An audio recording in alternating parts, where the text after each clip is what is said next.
didn't know much. I'm going to be very nice. Run by an incompetent person, very incompetent person, should never have allowed this to happen.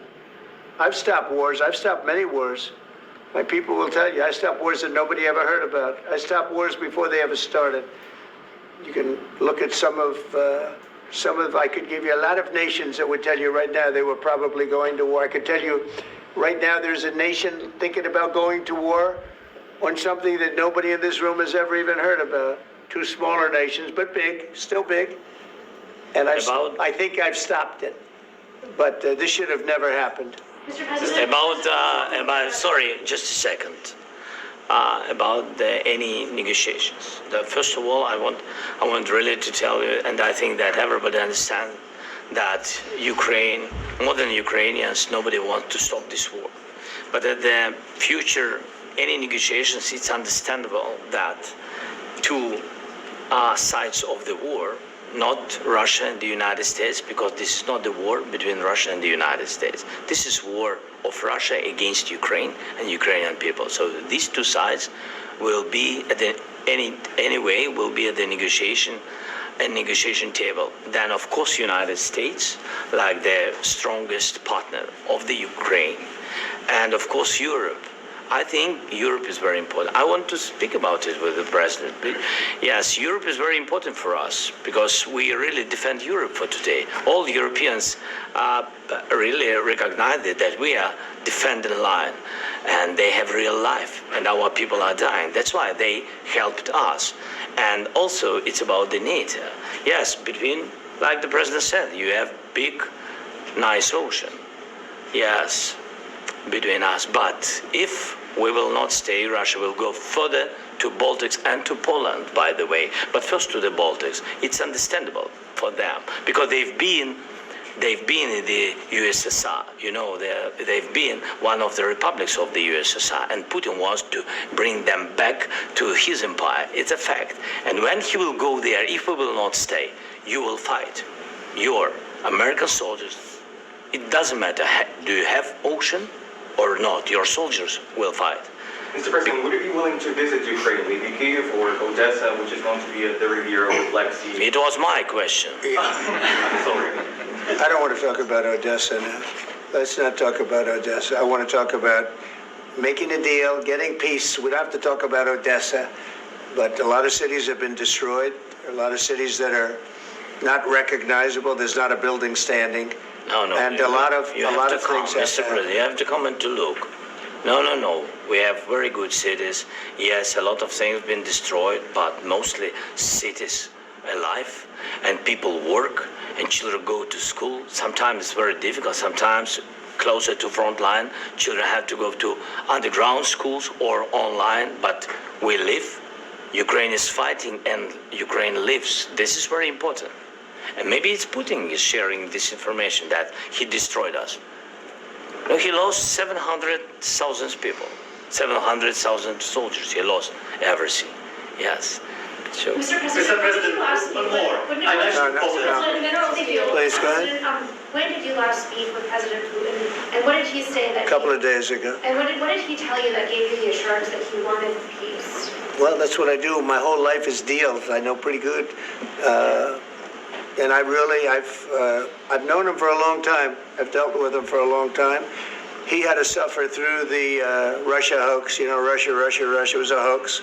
That was all Biden. It was nothing to do with him. So he had to suffer through that, and he was able to do that. I think that he wants to make a deal, and he'd like to see it end. That's all I do. That's what I do. My whole life, that's what I do is make deals. And I'm in the middle of a mess because this is a real mess. It's a very dangerous one. If this doesn't get solved now, it's not going to get solved for a long time. So I hope we're going to get it solved. In the back, please. Thank you, Mr. President. Prime Minister Starmer claimed repeatedly that his government believes in free speech and was not engaged in censorship. But his country's government arrests people for memes and thought crimes, and even more worrisome is pressuring American companies to censor Americans on its behalf. How can he be a reliable, trustworthy partner when he says things that are demonstrably false on such an important topic? Well, we actually spoke to him about that yesterday, and We thought they took it very, very much too far. JD was very strong on it. So was I. So was Marco. And we've been speaking to him about it. Marco, would you like to say something about Yeah, that? we have concerns, obviously, with the conduct of theirs, particularly as it impacts Americans. And there's real concern that American speech, which is online, could fall into the hands of British or any country's jurisdiction. And so this is a point the Vice President made at Munich, and I think it's a very compelling one that what unites us with Europe, as much as anything else, is these shared values, and one of them being free speech. And so if Americans are threatened by it, we're going to need to take action in that regard. Mr. President. It's actually a very important question. We spoke about this in detail with the Prime Minister, the Foreign Secretary, and others at lunch yesterday. And I know that Secretary of Commerce Lutnick followed up in private meetings last night. This is really important. We believe Americans have the right to speak their mind, even if we in this room disagree with them. They have the right to speak their mind in the public square, which is often online these days. And we're going to defend that right as it pertains to American companies and American citizens vigorously if we have to. I do think that under the President's leadership, we're going to find common ground with our friends in the UK on this question, but it remains to be seen. The principle that will guide us is we believe in free speech in this country, and we'll fight for it for American citizens. Mr. President, on the deal, is there any other oil and gas component to the deal? Is it all A critical? little bit. We'll see. On LNG? But we're not really looking for that so much. We got a lot. We have more than anybody in the world, by far. So no, we're not talking about it too much, but a little bit. I think it affects also, but for the most part, no. And sir, is there any agreement from Ukraine to purchase U.S. LNG as part of the deal, or is that on the table at all? No, Mr. President, we don't need that. Some of those Mr. President, I just wanted to minerals ask are you in about, Mr. President. you just mentioned that you'd spoken to Vladimir Putin a couple of days ago. Just to be clear, that's a new call, not the one that you... I've spoken to him on numerous occasions. Okay, and how was the latest call? What did you discuss? How did it go? Are you serious with that question? I am, I'd love to know. It went well. I think we're going to have a deal. On the minerals deal, Mr. President, some of those minerals are in the east of Ukraine, not far from the front lines and in areas that Russia has occupied. Will you direct President Putin to withdraw his forces from those areas if there's U.S. interest? Well, there? we'll take a look at the time. We have a lot of area. It's a very big area we're talking about, so we'll take a look. I'll study that and I'll see. And who would protect those minerals if they are U.S. interests? Would that be Ukrainian They'll be forces? protected. The European agreement will forces? protect them. U.S. The forces? agreement, yeah, we're signing an agreement. You know? Right, but what if Russia tries to invade or there's Russian aggression in those spots? I just told you, I don't think that's going to happen. And if that were going to happen, I wouldn't make a deal. If I thought that was going to happen, I wouldn't make a deal. Some people may wonder why. You know, they ought to focus on CNN on survival, not asking me these ridiculous questions. Focus on surviving, because CNN's got such low ratings, I don't think they're going to survive.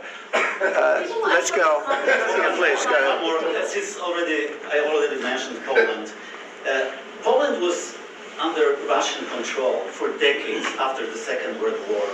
When I was a kid, I looked at the United States not only as a most powerful country, richest country in the world, the country that has great music, great movies, great muscle cars, but also as a force for good. And now I'm talking with my friends in Poland, and they are worried that you align yourself too much with Putin. What's your message for them? Well, if I didn't align myself with both of them, you'd never have a deal. You want me to say really terrible things about Putin and then say, "Hi, Vladimir, how are we doing on the deal?" That doesn't work that way. I'm not aligned with Putin. I'm not aligned with anybody. I'm aligned with the United States of America. And for the good of the world, I'm aligned with the world. And I want to get this thing over with. You see the hatred he's got for Putin. It's very tough for me to make a deal with that kind of hate. He's got tremendous hatred. And I understand that, but I can tell you the other side isn't exactly in love with, him either. So it's not a question of alignment. I'm aligned with the world. I want to get the thing set. I'm aligned with Europe. I want to see if we can get this thing done. You want me to be tough? I could be tougher than any human being you've ever seen. I'd be so tough. But you're never going to get a deal that way. So that's the way it goes. All right, one more question. Hey, I want to respond to this. So look, For 4 years in the United States of America, we had a president who stood up at press conferences and talked tough about Vladimir Putin, and then Putin invaded Ukraine and destroyed a significant chunk of the country.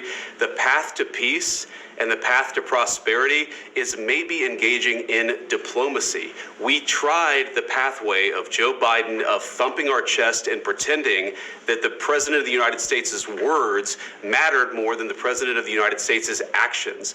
What makes America a good country is America engaging in diplomacy. That's what President Trump is doing. Can I ask you? Sure. Yeah? Yeah. Okay. So he occupied our parts, big parts of Ukraine, part of East and Crimea. So he occupied it on 2014. So during a lot of years, so I'm not speaking about just Biden, but those time was Obama, then President Obama, then President Trump, then President Biden, now the President Trump, and God bless, now President Trump will stop him. But during 2014, nobody stopped him. He just occupied and took. He killed people. You know what the contact line? 2015.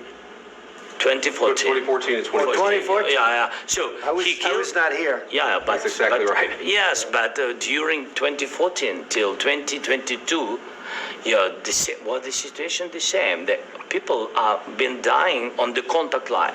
Nobody stopped him. You know that we had conversations with him, a lot of conversation, my bilateral conversation, and we signed with him. Me, like a new president in 2019, I signed with him the deal. I signed with him, Macron and Merkel. We signed ceasefire. Ceasefire. All of them told me that he will never go. We signed him with gas contract. Yes, but after that, he broken this ceasefire. He killed our people and he didn't exchange prisoners. We signed the exchange of prisoners, but he didn't do it. What kind of diplomacy, JD, you are speaking about? What do you mean? I'm talking about the kind of diplomacy that's going to end the destruction of your country. Yes, but if you Mr. President, with respect, I think it's disrespectful for you to come into the Oval Office and try to litigate this in front of the American media. Right now, you guys are going around and forcing conscripts to the front lines because you have manpower problems. You should be thanking the president for trying to bring an end to this conflict. Have you ever been to Ukraine that you say what problems we have? I have been to. Count one. I've actually watched and seen the stories, and I know what happens is you bring them on a propaganda tour, Mr. President. Do you disagree that you've had problems bringing people into your military? We have problems. And do you think that it's I respectful will answer. to come to the Oval Office I of the will United answer. States of America and attack the administration that is trying to prevent the destruction of your country? A lot of questions. Let's start from the beginning. Sure. First of all, during the war, everybody has problems. Even you, but you have nice ocean and don't feel now, but you will feel it in the future. God bless. You don't know that. God bless. You don't God know that. bless. You will not have a war. Don't tell us what we're going to feel. We're trying to solve a problem. Don't tell us what we're going to feel. I'm not